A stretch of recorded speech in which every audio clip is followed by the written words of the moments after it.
Avant d'aller plus loin, il est important de savoir qu'il existe différents types d'évaluation. Donc, l'évaluation peut être d'abord au service de l'apprentissage. C'est à ce moment-là qu'on va utiliser de l'évaluation pour passer des tests diagnostiques à nos élèves avant d'enseigner des nouvelles notions, des nouveaux concepts en mathématiques, par exemple. On va également proposer à l'élève des évaluations formatives, donc des évaluations qui vont être fréquentes en cours d'apprentissage et qui vont nous servir à évaluer et suivre le progrès de l'élève.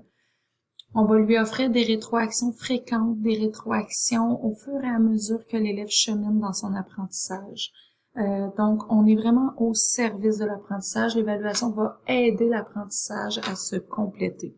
L'enseignant va être en avant-plan, c'est lui qui va vraiment apporter l'aide à l'élève, qui va le soutenir, qui va apporter les diagnostics, les évaluations, le suivi et la rétroaction va être faite par l'enseignant envers l'élève.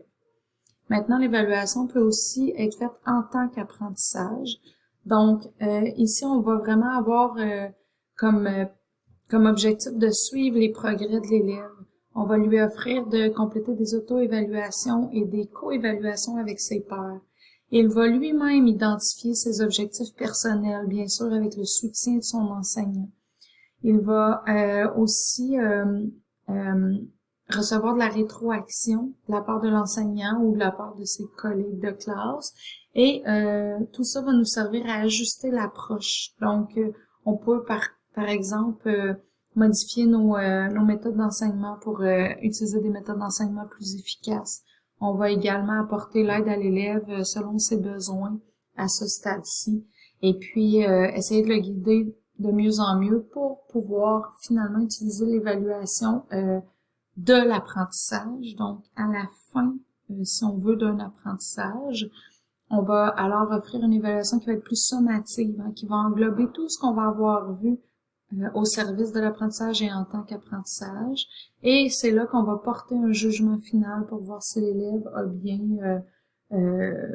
bien poursuivi, a fait un bon progrès et nous a démontré qu'il était en mesure d'être compétent.